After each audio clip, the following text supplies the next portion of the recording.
So I have decided that I am never buying another Tesla, and I'm gonna explain why in this video. Big thanks to Novium for sponsoring today's video, but more on that later. Now, I currently own two Teslas, a Model 3 that's coming up on 7 years old and a Model Y coming up on 3 years old. So as a Tesla owner, I'm constantly being tempted to upgrade to the latest version of the car. The Model 3 refresh just came out this year, and the new Model Y refresh is coming out very soon. And with Teslas being the lowest prices they've ever been, it's very tempting. But here are my top 10 reasons why I'm never buying another Tesla. First reason, and most obvious for me, is the referral program. I've benefited vastly from the Tesla referral program, and not many other automakers even have a comparable referral program like Tesla does for their owners. Owners can refer other people and earn rewards. And I was fortunate enough to earn 2 free Tesla Roadsters whenever they do decide to come out. If indeed I do end up getting one or both of those Roadsters, that will be my daily driver going forward, and that will fulfill the temptation of getting the newest and latest Tesla. But even putting that aside, I do have free supercharging and free credits in my Tesla wallet. I can use my thousands of credits that I've earned over the years towards free supercharging. So essentially, my entire life as a Tesla owner, I've never really had to pay for supercharging. It's always been free through the referral program and the credits that I've earned. And now with the wallet, you can earn up to $5,000 per year to be used for supercharging, or more importantly, service, which I've recently used $1,000 worth of Tesla credits for service recently. So hopefully the credits that are in there now, plus the potential of earning more credits in the future, can basically cover all of my service that I need for both of my Teslas. Reason number 2 is one of the biggest reasons for every Tesla owner, and that's software updates. Our cars are constantly getting better over time for free, and there have been plenty of times over the past 5+ years that a software update has come to my car overnight. I wake up, I get in my car, and it has brand new features, and it feels like a new car.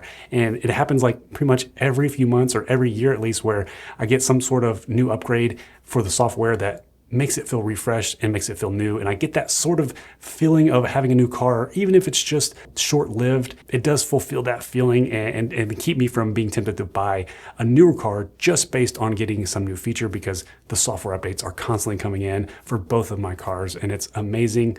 And that leads me into the third reason, which is full self-driving. I have full self-driving capability on my Model 3, and Tesla has already upgraded my hardware from hardware 2.5 when I got the car to hardware 3 for free, because I own full self-driving capability. And if they deliver on the promise of giving me hardware 4 for free, that will essentially prolong how long I can keep my car, because that will be a huge benefit to have that newer upgraded hardware on my older car. And that is much different than just getting a free software update. It's actual hardware that's being upgraded for free. And of course, it will enable the long-term full self-driving capability. And the more I use FSD and the better it gets over time, the less driving I actually have to do, which that does also take away the temptation of getting a new car. If I'm not actually driving the car, there's no reason for me to get something newer. The next reason is Tesla maintenance costs. Now, there is a difference between maintenance costs and repair costs. Maintenance costs on Teslas are super low. It is definitely beneficial to have a Tesla when it comes to maintenance, ongoing maintenance. Now, maintenance is actually proactive. So this is stuff to do to keep your car going. Repair costs are actually reactive, because this is what happens after something breaks. That is where Tesla's costs are pretty high, because you really can only take your Tesla to a service center and you have to pay the dealership price of labor. These are luxury cars for the most part, and they're charging over $200 an hour. But the risk of buying a new Tesla means you don't know what's going to go out. You don't know what kind of repairs you're going to have to do, because Tesla repair costs, if something does go wrong, can be pretty expensive. Now, the holidays are coming, and it's difficult to find a unique idea that isn't the same boring stuff. But this Novium hover pen is a timeless gift and perfect for anyone who appreciates creativity and precision. Now, for Black Friday, Novium is having their biggest sale of the year with 20% off. Now, the award-winning hover pen Interstellar is an aluminum ballpoint pen that uses magnets to sit at a 23.5-degree angle, very specific because that is the same as Earth's axial tilt. And it has a futuristic design inspired by space, and it brings a lot of life to my otherwise mundane desk. Now, this is the most premium and stylish pen I've ever used, and there's even a special edition that has an embedded piece of meteorite from billions of years ago, which means it'll be the oldest object you'll ever touch. It feels solid and writes smoothly. Unfortunately, my handwriting hasn't improved since middle school, but if you're in love with writing by hand, Novium's latest release is the Hover Pen Future, which is a fountain pen only or a 2-in-1 fountain pen and roller ball featuring a modular encasing with interchangeable tips. Now, compared to the Interstellar, the Future has a taller pedestal and is angled for smooth pickup. All hover pens are refillable and come in beautiful packaging ready to be gifted, and their Interstellar gift set also includes a notebook, dock, productivity cards, and more. Scan the QR code or click the link in the description and use code ANDY to get 20% off all hover pens with free international shipping for most countries. The next reason is battery prices. We all know with the Tesla, the most expensive part of the car is the battery. And you hear so many horror stories or people who don't know Tesla are like, oh, well, you're gonna have to buy a $20,000 battery at some point, right? There's a strong possibility I may never need to replace or repair the battery packs on either of my Teslas. They could go hundreds of thousands of miles and last the entire lifetime of the car. We just don't know. And from the looks of it though, these batteries in the Model 3 and Model Y seem to be very reliable and they don't degrade very much over time. At least my cars have not.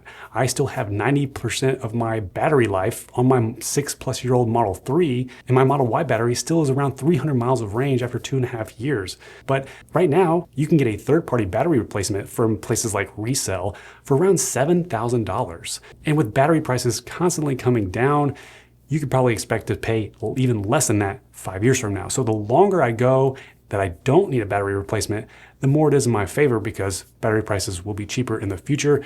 The next reason is annual costs. And this essentially comes down to the older my Teslas get, the cheaper that my annual registration and my annual insurance is. My annual registration fee is based on how much my cars are valued, how much they're worth. The longer I keep them, the less that will be. With my insurance, over the past 5 years, it's steadily gone down as the cars got older. I only pay about $200 a month for full coverage on both of my Teslas right now, which is a pretty good deal from the sounds of it and from hearing what other Tesla owners are paying. And that brings me into my next reason is that both of these cars are fully paid off. There is no loan on them. I'm not paying interest on them.